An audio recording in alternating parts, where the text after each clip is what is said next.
Hello everyone, कैसे हैं आप सभी। तो ये जो हमारी क्लास 8th की ज्योग्राफी चल रही है, ज्योग्राफी, उसका आज हम चैप्टर नंबर 5 करने वाले हैं। ये इस क्लास का लास्ट चैप्टर है ज्योग्राफी का। इसके बाद आपका जो ज्योग्राफी का सिलेबस है वो कंप्लीट हो जाएगा। तो इसका नाम है चैप्टर का ह्यूमन रिसोर्सेज। आज आप इसके बारे में समझेंगे, पॉपुलेशन के बारे में, जो एक पॉपुलेशन बढ़ती जा रही है उसके बारे में बहुत सारी चीज़ें हैं जो आप इसमें समझेंगे। एग्ज़ाम के पॉइंट ऑफ व्यू से अगर देखा जाए तो ज्योग्राफी का सिलेबस आपका सबसे कम है। तो क्लास 6 आपकी कंप्लीट हो चुकी है, क्लास 7th और क्लास 8th, इन सब का आपको लिंक है डिस्क्रिप्शन में मिल जाएगा। आप वहाँ से जाके प्लेलिस्ट चेक कर सकते हैं और अपनी तैयारी स्टार्ट कर सकते हैं। जैसे कि आपका कंफर्म भी हो चुका है, दिसंबर में आपका एग्ज़ाम है। अभी पहले 1 दिसंबर को था, अब वो एक्सटेंड होके आपका 15 दिसंबर को हो गया है। तो आपको 15 दिन और मिल गए हैं अपनी तैयारी बेहतर करने के लिए। तो अगर आप सीरियसली इस एग्ज़ाम को क्लियर करना चाहते हैं तो आप अभी से स्टार्ट कर सकते हैं। ठीक है, मैं आपको बता देती हूँ कि मैं आपको पेपर 2 सोशल साइंस की प्रिपरेशन कराती हूँ। कंप्लीट प्रिपरेशन मैं आपको यहाँ पर कराती हूँ। आपके PYQs हो गए, आपकी मैराथन क्लासेस हो गई, आपका पेडागोजी वाला सेक्शन हो गया, ये सब कुछ मैं आपको यहाँ पर करा रही हूँ। तो अगर आप चाहते हैं कि आप दिसंबर का एग्ज़ाम क्लियर कर लें तो आप हमारे साथ जुड़ सकते हैं। तो चलिए चैप्टर को स्टार्ट करते हैं, जिसका नाम है human resources. People are are nation's greatest resource. जो लोग हैं वो ग्रेटेस्ट रिसोर्स है। Nature's bounty become significant only when people find it useful. जो नेचर की जो उदारता है वो तब ज़्यादा एक तरीके से सार्थक होती है जब लोग उसको अच्छी तरीके से यूज़ करते हैं। It is people with their demand and ability that turn them into resources.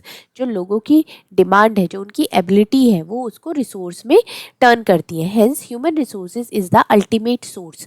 अगर हम देखते हैं तो ह्यूमन रिसोर्स क्या है, वो अल्टीमेट रिसोर्स है। हेल्दी हो गए, एजुकेटेड हो गए, motivated people develop resources as per their requirement. Motivated people हो गए, ये रिसोर्सेज को इस तरीके से अपनी रिक्वायरमेंट के हिसाब से डेवलप करते हैं। अब अगर हम बात करते हैं, human resource like other resources are not equally distributed over the world. जैसे कि बाकी और रिसोर्सेज है उसकी तरह ह्यूमन रिसोर्सेज इक्वली डिस्ट्रीब्यूटेड नहीं है पूरी दुनिया में। They differ in their educational level. ये अलग अलग तरीके से डिफर करते हैं, जैसे कि उनका एजुकेशन लेवल हो गया, आपका एज हो गया, सेक्स हो गया।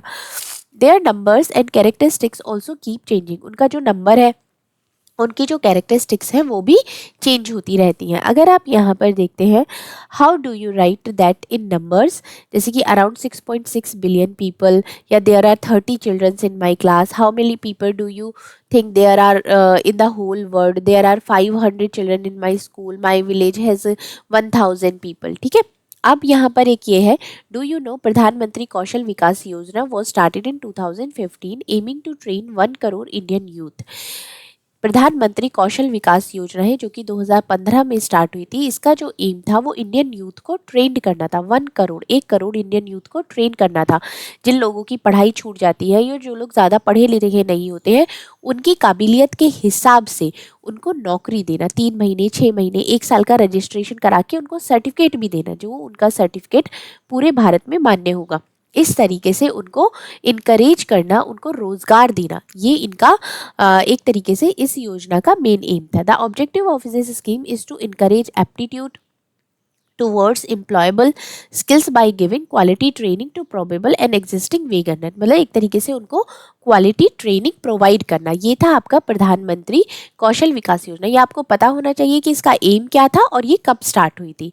ठीक है, अब अगर हम यहाँ पर आगे देखते हैं डिस्ट्रीब्यूशन ऑफ पॉपुलेशन। अगर हम पॉपुलेशन का डिस्ट्रीब्यूशन चेक करें, the way in which people are spread across the earth's surface is known as the pattern of population distribution। जिस तरीके से लोग पूरी धरती के सरफेस पर फैले हुए हैं उसको आप क्या करते हैं, उसको आप कहते हैं पैटर्न ऑफ पॉपुलेशन डिस्ट्रीब्यूशन। ठीक है, more than 90% of the world population live in about 30% of the land surface. जैसे कि ये लैंड सरफेस है, इसके सिर्फ 30% पर ही 90% वर्ल्ड की पॉपुलेशन रह रही है। The distribution of population in the world is extremely uneven. जो ये पॉपुलेशन है बहुत अनइवन है। Some areas are very crowded. कुछ एरिया जो है वो बहुत ज़्यादा क्राउडेड है, कुछ स्पेडली पॉपुलेटेड है। द क्राउडेड एरियाज आर, जो क्राउडेड एरियाज हैं वो हो गए आपके साउथ हो गया, साउथ ईस्ट एशिया हो गया, यूरोप हो गया, नॉर्थ ईस्टर्न नॉर्थ अमेरिका हो गया। बहुत ही कुछ है जो live in high latitude areas, कुछ ही है जो कि बहुत हाई लैटिट्यूड एरियाज में रह रहे हैं। ट्रॉपिकल डेजर्ट हो गया आपका, हाई माउंटेन्स हो गया, and the areas of equatorial forest हो गया। अब अगर हम बात करते हैं many people live north of the equator, कुछ जो लोग हैं वो नॉर्थ ऑफ द इक्वेटर में रहते हैं, then south of the equator. Almost 3/4 of the world people live in 2 continents, Asia and Africa. अगर हम कॉन्टिनेंट्स की बात करते हैं तो वर्ल्ड की पॉपुलेशन का जो 3/4 है वो सिर्फ 2 ही कॉन्टिनेंट्स में है, आपका एशिया और अफ्रीका में।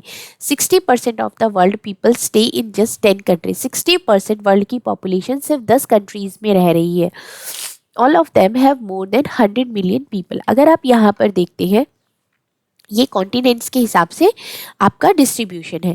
जैसे कि ये जो लोग हैं ये रह रहे हैं एशिया में, ये हो गए आपके यूरोप में ऑरेंज वाले, ये पर्पल वाले हो गए आपके अफ्रीका में, ये हो गए सेंट्रल एंड साउथ अमेरिका में, ये हो गए आपके नॉर्दर्न अमेरिका में, और ये आपके हो गए Australia, New Zealand and the Pacific Asia में, आइसलैंड में सॉरी। तो आप देख सकते हैं कि जो मेजॉरिटी है वो आपकी एशिया में और अफ्रीका में ही है। अब अगर हम आगे देखते हैं, ये है आपका वर्ल्ड मोस्ट पॉपुलेशन कंट्रीज, जैसे कि चाइना इसमें सबसे ज़्यादा है, फिर इंडिया है, फिर यूएसए है, फिर इंडोनेशिया है, ब्राज़ील है, पाकिस्तान है, बांग्लादेश है, नाइजीरिया है, रशिया है, जापान है। तो किस तरीके से कौन सी कंट्री की पॉपुलेशन कितनी ज़्यादा है ये है। अब मेरे को लगता है कि इंडिया की पॉपुलेशन जिस हिसाब से बढ़ रही है ना, वो चाइना को भी पीछे छोड़ देगा। तो चलिए आगे हम देखते हैं डेंसिटी के बारे में। डेंसिटी ऑफ पॉपुलेशन ये क्या है?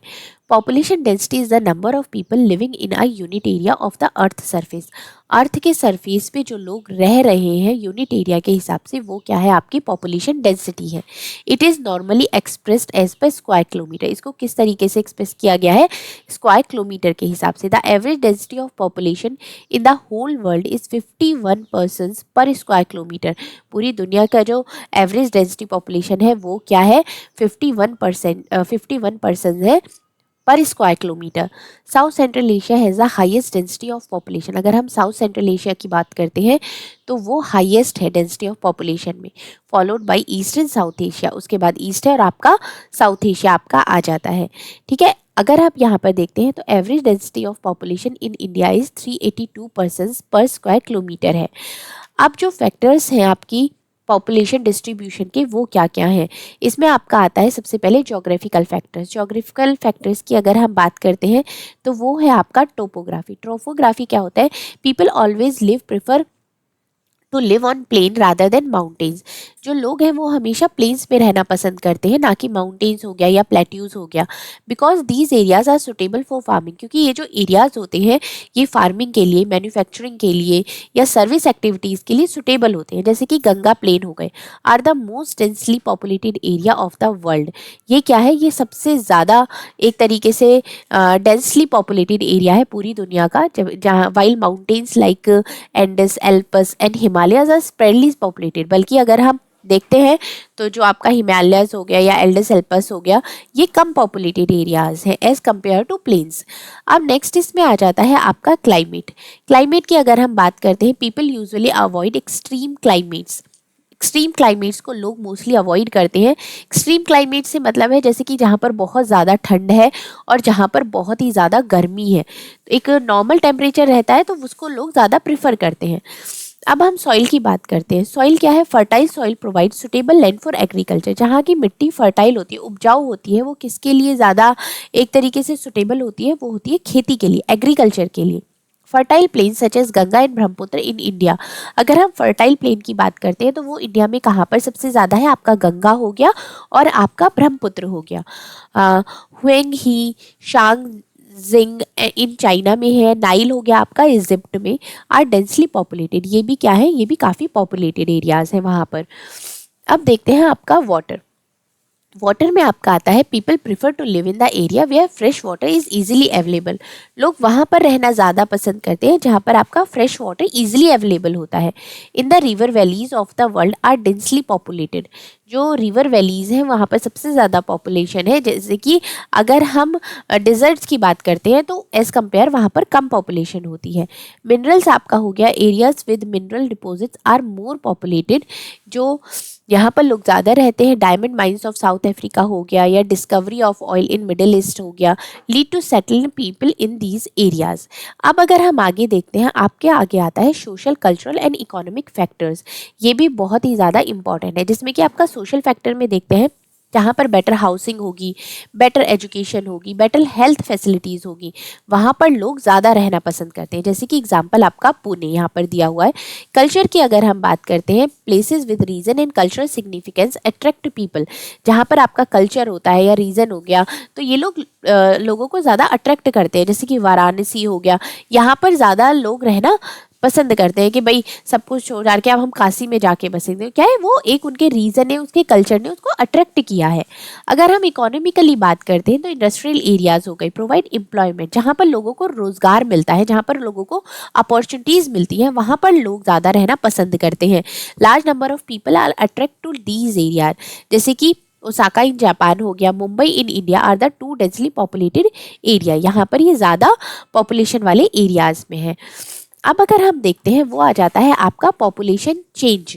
पॉपुलेशन चेंज क्या है? The population change refer to change in the number of people during the specific time. एक टाइम पे क्या होता है, नंबर जो होता है पॉपुलेशन का वो चेंज होता रहता है। The world population has not be stable. जो वर्ल्ड की पॉपुलेशन है वो स्टेबल नहीं है। It has increase manifold as seen in figure 5.3। अब आप इस फिगर में देख सकते हैं, ये आपका है 500 BC, फिर 1000, 1500, 1800, 1900, 1950, 1974, 1999 एंड 2025। आप ये पॉपुलेशन का इंक्रीमेंट यहाँ पर देख सकते हैं। ठीक है, अब जैसे कि आता है, this is actually due to change in the number of birth and deaths. ये किसकी वजह से चेंजेस आते हैं? कितने जन्म हो रहे हैं और कितनी मृत्यु हो रही है, उसके ऊपर ये नंबर डिपेंड करता है। For an extremely long period of human history, until the 1800, the world population grew steadily but slowly। मतलब लगातार हो रही है लेकिन धीरे धीरे बढ़ रही है।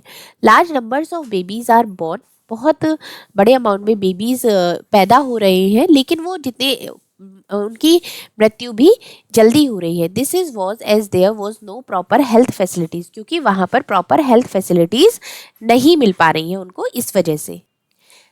Sufficient food was not available for all the people. अगर हम बाकी बात करें तो लोगों को प्रॉपर भोजन भी नहीं मिल पाता है। Farmers are not able to produce enough to meet the food requirement. और जिस हिसाब की फूड रिक्वायरमेंट है, उस हिसाब से भी जो फार्मर्स हैं वो खेती नहीं कर पा रहे हैं या की रिक्वायरमेंट्स को पूरा नहीं कर पा रहे। As a result the total increase in population was very low. अगर इस हिसाब से देखा जाए तो मतलब जन्म तो बहुत हो रहे हैं पॉपुलेशन, लेकिन वो क्या है, वो उतनी ही जल्दी उनकी मृत्यु भी हो रही है, वो ज़्यादा नहीं बढ़ पा रहे हैं। इन 1804 the world population reach 1 billion. अगर हम 1804 की बात करते हैं तो वर्ल्ड की पॉपुलेशन 1 बिलियन थी। उसके बाद 155 ईयर्स लेटर 1959 की अगर हम बात करते हैं तो जो वर्ल्ड की पॉपुलेशन थी वो 3 बिलियन तक पहुंच गई। मतलब 1 थी, वो फिर 3 बिलियन तक अपना आ गई। This is often called population explosion. उसको आप क्या बोलते हैं? एक जनसंख्या विस्फोट बोलते हैं। इन 1999 40 ईयर्स लेटर 40 साल बाद ये क्या हुआ, जो 3 बिलियन थी वो कितनी हो गई, 6 बिलियन हो गई आपकी। The main reason of this growth was that with better food supply. और ये किस वजह से हुआ? बेटर उनको खाना मिलने लगा, मेडिसिन मिलने लगी, जो डेथ जो हो रही थी उनकी वो कम हो गई। तो while the number of birth still remain fairly high. तो जो बच्चे पैदा हो रहे थे, पहले क्या हो रहा था कि कुछ टाइम बाद उनकी मृत्यु हो जा रही थी, अब क्या है, वो उनको बेटर फैसिलिटीज़ मिलने लगी, फूड मिलने लगा, तो ये बर्थ रेट, वो डेथ रेट जो हुआ वो आपका कम हो गया। Birth are usually major during using the birth rate. Birth को आप कैसे मेजर करते हो? बर्थ रेट पर, वो भी कैसे कि 1000 लोगों के ऊपर कितने बच्चे पैदा हो रहे हैं। और जो आपकी डेथ है, जो मृत्यु है, उसको भी आप ऐसे ही मेजर कर रहे हो कि 1000 लोगों के ऊपर कितनी मृत्यु होती है। ठीक है, अब अगर हम बात करते हैं, migration is the movement of people in and out of than area. Migration क्या होता है? माइग्रेशन आप का होता है कि एक पर्टिकुलर एरिया से कितने लोग जा रहे हैं और कितने वहां पर आ रहे हैं, उसको आप माइग्रेशन बोलते हैं। Birth and death are the natural cause of the population change. जो आपकी जन्म हो गया या मृत्यु हो गई, वो आपकी क्या है, वो आपकी नेचुरल कॉज है पॉपुलेशन के अंदर परिवर्तन लाने का। The difference between the birth rate and the death rate of a country is called the natural growth rate. किसी भी देश का जो बर्थ रेट हो गया या डेथ रेट हो गया वो क्या है, वो उसको आप क्या कहेंगे, उसको आप बोलेंगे natural growth rate. The population increase in the world is mainly due to rapid increase in natural growth rate. किसी भी वो वर्ल्ड की जो एक तरीके से पॉपुलेशन में जो इंक्रीज हो रहा है वो क्या है, वो है आपका rapid increase in natural growth rate. अब आप यहाँ पर देख लेते हैं, जब बर्थ रेट ज़्यादा होता है और डेथ रेट कम होता है तो पॉपुलेशन बढ़ती है। जब बर्थ रेट और डेथ रेट सेम होता है तो पॉपुलेशन लगातार ऐसे चलती रहती है, ना वो बढ़ती है ना वो घटती है। जब बर्थ रेट कम होता है और डेथ रेट ज़्यादा होता है तो आपकी जो पॉपुलेशन है वो डिक्रीज होती है, मतलब घटती है। अब migration is another way by which population size change. Migration एक ऐसा दूसरा तरीका है जिसकी वजह से पॉपुलेशन में क्या होता है, चेंज होता है। पीपल में move with in a country और बिटवीन कंट्रीज। पीपल क्या करते हैं, एक कंट्री से दूसरी कंट्रीज में मूव भी करते हैं और कंट्री के अंदर ही गांव से शहर में मूव कर गया या एक शहर से दूसरे शहर में भी मूव कर जाते हैं। अब इसमें आता है, ये होता है emigrate. Emigrants are people who leave a country. Emigrants क्या होते हैं, जो किसी कंट्री को छोड़ देते हैं लोग, उसको आप क्या बोलते हैं, उसको आप एमिग्रेंट्स बोलते हो। उसके बाद आता है इमिग्रेंट्स। इमिग्रेंट्स क्या होते हैं, जो किसी कंट्री में आ रहे हैं, उसको क्या बोलते हैं, उसको आप इमिग्रेंट्स बोलते हैं। Countries like the United state of America and Australia have gain in number by in migration और इमिग्रेशन। मतलब अगर देखा जाए तो अमेरिका और ऑस्ट्रेलिया ऐसी कंट्रीज हैं जहां पर लोग बहुत ज़्यादा जाकर रह रहे हैं। Sudan is an example of a country that has experience a loss of population number due to out migration and आपका हो गया इमिग्रेशन। जैसे कि कुछ और कंट्री के भी एग्जाम्पल्स हैं, जैसे कि लोग एक तो कंट्री से दूसरी कंट्री में जाकर रहते हैं, दूसरा होता है कि एक ही कंट्री में एक जगह से दूसरी जगह पर जा रहे हैं, तो यही एक तरीके से पॉपुलेशन के नंबर में कमी आती है इस वजह से।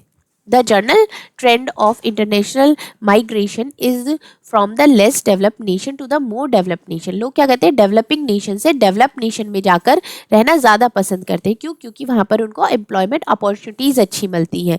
With in a country large number of people में move from rural to urban areas. अगर हम कंट्री टू कंट्री की बात करते हैं तो रूरल एरियाज से लोग अर्बन एरियाज में भी शिफ्ट कर जाते हैं, क्योंकि वहाँ पर उनको रोज़गार अच्छा मिलता है, उनको एजुकेशन अच्छी मिलती है, उनकी हेल्थ फैसिलिटीज़ भी काफ़ी अच्छी होती है। अब अगर हम देखते हैं patterns of population change, population के चेंज का पैटर्न आप यहाँ पर अब समझेंगे। Rate of population growth vary across the world. अगर हम पूरे वर्ल्ड की बात करते हैं तो जो रेट ऑफ पॉपुलेशन ग्रोथ है वो अलग अलग वेरी करता है। Although the world total population is rising rapidly, although the world total population is rising rapidly, not all countries are experiences this growth. World की पॉपुलेशन जो है वो बहुत तेज़ी से बढ़ रही है, लेकिन हर कंट्री एक्सपीरियंस नहीं कर रही। Some countries like Kenya have high population growth rate. Kenya का जो है वो काफ़ी हाई पॉपुलेशन ग्रोथ रेट है। They had both high birth rate and death rate. उनका क्या है, उनकी जो जन्म की दर है वो भी काफ़ी ज़्यादा है और मृत्यु की दर भी काफ़ी ज़्यादा है। Now with improving health care, उन्होंने हेल्थ केयर में इम्प्रूव करना है, जो डेथ रेट है वो काफ़ी कम हुए हैं और जो बर्थ रेट है still remain high leading to high growth rate. The other countries like United Kingdom हो गया, population growth is showing because slowing because of both low death and low birth rate. यहाँ पर क्या है, अगर हम UK की बात करते हैं तो यहाँ पर डेथ रेट भी कम है और यहाँ पर जो बर्थ रेट है वो भी कम है। अब आप देखेंगे पॉपुलेशन कंपोजिशन, ये क्या होता है। How crowded a country is has little to do with its level of economic development. For example अगर हम देखते हैं बांग्लादेश और जापान दोनों की मोस्टली सेम सी पॉपुलेशन है, लेकिन जो जापान है वो इकोनॉमिकली ज़्यादा डेवलप है बांग्लादेश के कंपैरिजन में। To understand the role of people as a resource we need to know more about their qualities. हम किसी भी पर्सन को एज अ रिसोर्स तब ज़्यादा अच्छी तरीके से यूज़ कर सकते हैं जब हमें उसकी क्वालिटी के बारे में पता हो। सपोज़ कोई इंसान है वो एक तरीके से फर्नीचर बहुत अच्छा बनाता है, जब हमें उसका काम का पता चलेगा कि भाई ये फर्नीचर बहुत अच्छा बनाता है, तभी तो हम उसको वो उसके उसके हिसाब से काम देंगे। अब बनाता तो वो फर्नीचर बहुत अच्छा है, लेकिन हम उसको दे दें पेंटिंग का काम, तो क्या वो अच्छा कर पाएगा? नहीं कर पाएगा ना। तो उसी हिसाब से जब आप लोगों की क्वालिटी का पता लगाओगे, तो उस हिसाब से आप उन्हें एज अ रिसोर्स ज़्यादा बेहतर तरीके से यूज़ कर सकते हो। People vary greatly in their age, sex, literacy level, health condition, occupation, and income level. It is essential to understand these characteristics of the people. इस तरीके से लोगों की इन सारी characteristics को समझना ज़्यादा ज़रूरी है. Population composition refer to the structure of the population. तो जो आप एक तरीके से पॉपुलेशन का स्ट्रक्चर जो एक समझेंगे वो क्या है, वो पॉपुलेशन कंपोजिशन किस तरीके से तब समझ में आएगा. The composition of population help us to know, जो पॉपुलेशन का कंपोजिशन है वो हमें जानने में मदद करता है कि हाउ मैनी आर, कितने मेल हैं कितने फीमेल हैं, किस एज ग्रुप के हैं, कैसे वो बिलोंग करते हैं, कितने एजुकेटेड हैं they are, and what type of occupation, क्या वो ऑक्यूपेशन करते हैं, are they employed in, what their income level and health condition. ये सब आपको किससे पता चलेगा? ये सब आपको पॉपुलेशन कंपोजिशन से पता चलेगा. An interesting way to study the population composition of a country. अगर आप किसी भी कंट्री की पॉपुलेशन कंपोजिशन को स्टडी करना चाहते हैं, is by looking at the population pyramid. तो इसके लिए क्या है, आपको पॉपुलेशन पिरामिड को देख के सारी चीज़ें अच्छे से समझ में आ जाएंगी. जैसे कि पॉपुलेशन पिरामिड क्या क्या शो करता है. पॉपुलेशन पिरामिड को अगर आप देखते हैं, the total population divided into various age group. जो टोटल पॉपुलेशन है वो डिफरेंट एज ग्रुप में डिवाइड होती है. यहाँ से आप यहाँ तक देख सकते हैं. The percentage of the total population subdivided into male and female. जो परसेंटेज है वो आपकी मेल में फीमेल में डिवाइड होता है. आगे अगर देखते हैं, यहाँ पर आप अलग अलग कंट्री का भी ये पिरामिड दे देंगे. जैसे कि हो गया आपका कीनिया का, ये हो गया आपका इंडिया का, और अगर हम ये वाला देखते हैं तो ये है आपका जापान का. ठीक है, ये तीनों पिरामिड आप देख सकते हैं यहाँ पर. The shape of the population pyramid tell the story of the people living in the particular country. एक पर्टिकुलर कंट्री में जो लोग रह रहे हैं उनकी एक तरीके से स्टोरी ये पिरामिड बताता है. द नंबर ऑफ चिल्ड्रन, 15 साल से नीचे के जो बच्चे हैं, are shown at the bottom में शो करते हैं, और जो उनका बर्थ लेवल है उसको वो रिफ्लेक्ट करता है. The size of the top shows the number of aged people. और अगर हम टॉप की बात करते हैं तो वो एजेड पीपल को शो करता है जो कि 65 से अबव है. और वो क्या रिफ्लेक्ट करता है, वो डेथ्स को रिफ्लेक्ट करता है, मृत्यु दर को रिफ्लेक्ट करता है. The population pyramid also tell us how many dependents there are in a country. के कंट्री में कितने लोग डिपेंडेंट से मतलब है कि जो 15 साल से कम के बच्चे हैं वो डिपेंडेंट है, या 65 साल से ज़्यादा के बच्चे डिपेंडेंट है. डिपेंडेंट से मतलब ये नहीं कि अगर यूथ है तो वो काम कर रही है, कमा रही है, पैसा है, लेकिन जैसे कि ये एजेड लोग हैं वो अपनी फैमिली के साथ रह रहे हैं, उसकी बात हो रही है. There are 2 groups of dependent के 2 ग्रुप्स हैं. Young dependents age is below 15 years, and elder dependent जिनकी एज 65 साल से ज़्यादा है. Those of the work age are the economically active. और जो उसके बीच के लोग हैं वो क्या है, वो आपके इकोनॉमिकली एक्टिव हैं. The population pyramid of the country in which birth and death rate both are high is broad at the base and rapidly narrow towards the top. मतलब जहाँ पर बर्थ रेट बहुत ज़्यादा है और डेथ रेट भी high है, तो उनका पिरामिड किस तरीके का होगा, उनका पिरामिड इस तरीके से होगा, नीचे से ब्रॉड और ऊपर से आपका नैरो होगा. This is because although many children are born a large percentage of them die in their infancy. क्या है, बच्चे का जन्म बहुत सारे बच्चों का हो रहा है, लेकिन इन्फेंसी में ही उनकी मृत्यु भी काफ़ी हो रही है. तो वो एक तरीके से अडल्ट नहीं उतने बन पा रहे. The situation is typified by the pyramid shown of Kenya. ये सिचुएशन आप केनिया में देख सकते हैं कि जो बर्थ रेट है वो तो ज़्यादा है, लेकिन अगर देखा जाए तो वो इन्फेंसी में ही उनका डेथ काफ़ी ज़्यादा हो रहा है. तो ऊपर की तरफ आप देखे जाएँ तो वो इनका पिरामिड काफ़ी नैरो हो गया है. In countries where death rate, जहाँ पर मृत्यु दर specially among the very young age में are decrease, and pyramid is broad in the younger age group. जिनकी जैसे कि बर्थ रेट है और वो आगे सही बढ़ रहे हैं, तो उनका जो पिरामिड है वो इतना ज़्यादा यहाँ से ब्रॉड नहीं है, और यहाँ पे उसमें ज़्यादा डिफरेंस भी नहीं है. आप इंडिया में देख सकते हैं ऐसा.